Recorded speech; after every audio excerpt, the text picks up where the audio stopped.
Hey guys, I want to talk a little bit about the closing argument and give you some pointers on how to make that transition from your brief to putting your outline and your whole case together against your opponent. And I want you to kind of use this closing argument guide as sort of a template. I mean, she does a fairly good job of explaining how this process works and what you should be looking for. So, the first thing to do is to start to be very selective about what your argument is really all about. You're not here to really explain the entire trial or both sides of the trial or all the things that could be talked about in the trial. You're here to kind of focus your argument on a few key points. So you should be asking yourself, what are the main reasons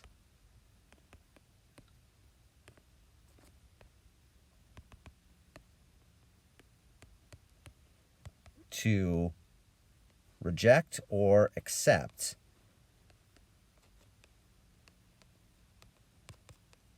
the verdict?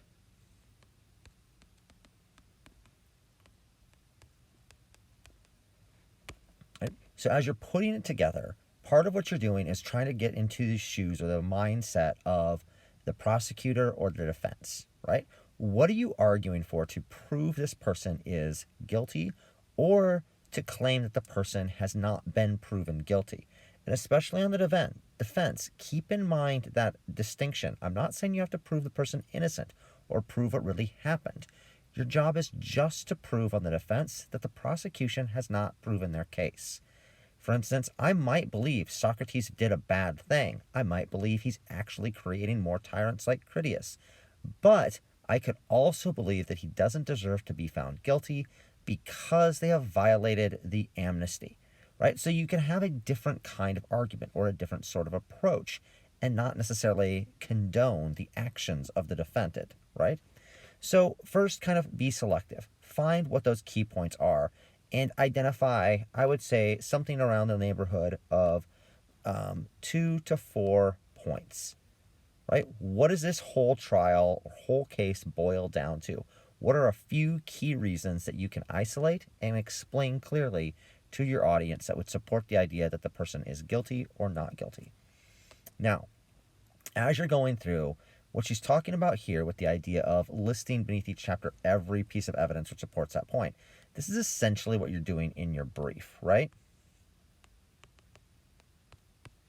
So you're kind of identifying a few key points and the information and evidence that goes with those particular points. Now, as you're going through, what you're doing is trying to kind of identify then what are the main pieces of evidence. This is what we might call a kind of a rough outline. So if I'm thinking about Socrates in this case, I might think about, okay, Socrates' idea that the idea that Socrates corrupted the youth.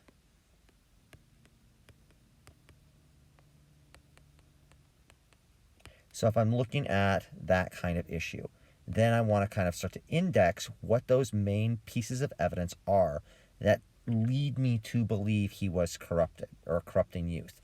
What are those key pieces of evidence? What are the things that we need to make sure we identify? And then start to organize those. And then that's essentially, right, my outline, right? I've got my A, my B, my C. Kind of as I'm going through, I'm kind of explaining those pieces of information. Now, as you're doing this kind of idea of the complete argument, here is your actual outline. And you remember, you're identifying the main thesis and then a few key points that explain why you believe your client is guilty or not guilty. Right? And now here's again, weed out the chaff, right? Decide how you're going to put this together. And I want you to make sure you're not just identifying all of the information, all of the stuff that's in there. Don't kind of, don't try and cover everything. I like her recommendations here.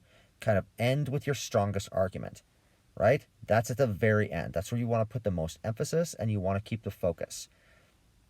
All right, select a chapter that you think has the second strongest argument and place that at the beginning of your closing, right? Or like your first point in your speech, because this whole thing is your closing, and then put your weak things kind of in the middle. You don't want to put the focus on the weakest parts of your argument. You want to make sure we're focusing and paying the most attention to the strongest arguments. Now, polishing for persuasiveness, this is really coming down with making sure that you know what to say. Like, use the kind of stylistic devices we talked about for our last unit. I don't really want to put too much more emphasis on that. The other key thing is what I want you to think about when you're talking about here. This is what we typically call transitions. Making sure that it's clear as you move from one point to the next, how they're connected and how they're related to one another. And this is kind of that move from outlining to speech. To kind of go from, here's kind of the organizational structure, the argumentative kind of points that you're making, to actually what you're going to be saying. Because remember, that outline is just the skeleton of your speech. It's not the whole thing. All right, so you want those kind of have those transitions. You want to make sure that you have a good introduction.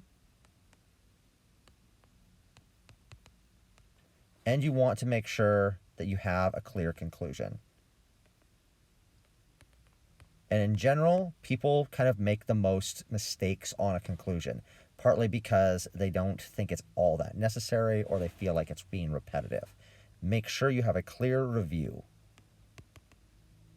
of your main points. It's got to be clear at the end of your speech. Here's what I'm arguing, here's why I'm right, and here's what those main points were. And then have a clear way of ending it, that concluding statement.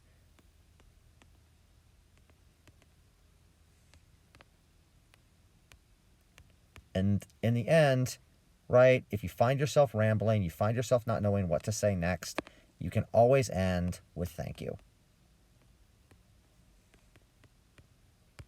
Or you could say something like, that is why I believe you should find my client not guilty, or you should find for the prosecution. Something along those lines. Avoid doing something like saying, well, that's it. I guess I'm done. Right? That makes it sound like you're uncertain, you're unfinished, and you're not sure what you're doing. You want to sound like you're sure. And I couldn't emphasize this enough. I do like the idea that she says to make sure you practice it, that you're ready, you know what you're saying. And from here, she says to reduce it to outline form. And what she's talking about at this point is like a key word or a key phrase outline.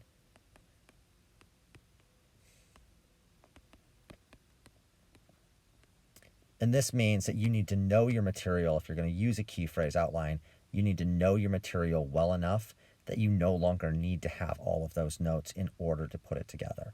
So I'm going to take a second to kind of get to the bottom here, and I want to talk about what you might actually be doing with a keyword or key phrase outline.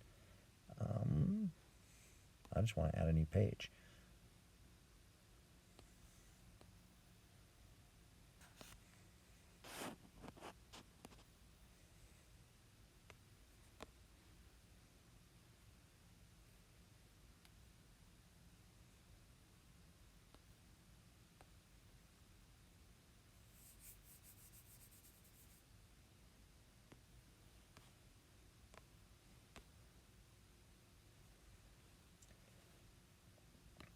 All right, let's kind of put it together like this. So you've got your brief, which is all of your arguments together.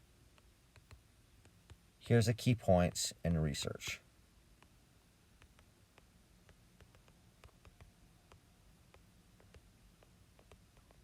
And from there, ideally, you've been able to identify which of those key points make your full argument, your outline,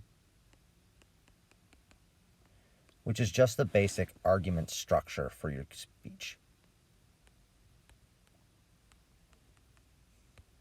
And you've got your 1, your 2, your 3, kind of as you're going through, you've got each of those main points. Now, what I do in this kind of situation is I use my outline and I kind of keep that together as one roadmap. I might put that on one piece of paper. That keeps me organized so I know exactly what I want to say throughout the speech. Then, for my actual speaking notes, I might have then several pieces of paper, and all full-sized. I'm just drawing them smaller here to fit everything in. So for each of these pieces of paper, keep in mind that the more you write down, the more likely you will be to read every piece of it. Things that I will try to make sure I write down: write out my introduction so I know how I want to start, especially if I feel like I'm nervous or I feel like I might get a little off track.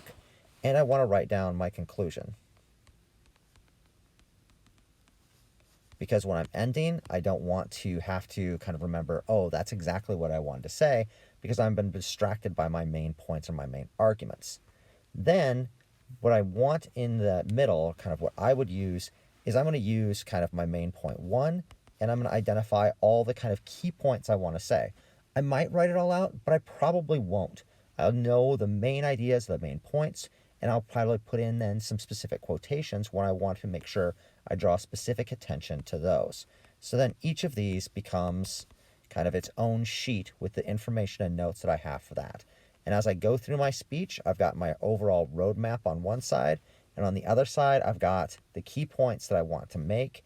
I'm going to have that prepared so I can read off, or if I need to, or just speak directly to the audience. And then I've got these kind of key points, or however many main points I have. I've got a sheet of paper for each one so that I can explain what I want to say on each of those main points as I move through my whole speech. Make sure that if you have things written out, you've got them written out in a nice large font so that you can read them clearly and you're not struggling to look down at your text in order to read. If it's nice, neat, and clear, something that you can read at a glance from a whole arm's width away or arm's length away, then you're more likely to be able to kind of glance down at it and not need to focus or pay close attention to the text in order to be able to read it. That's going to allow you to come back to the audience more easily and find your place more easily when you need to look something up. Hopefully that'll give you a hint on how to start to approach this overall argument, and then make sure you're working through your arguments, that you've simplified your case to really focus on those main points, and make sure you keep emphasizing those in your introduction to preview those points and in your conclusion to wrap those up and review those points. That should get you argued, and that should get you set up for your closing argument and prepared for your debates on Wednesday and Thursday. Thanks, and I'll see you next time.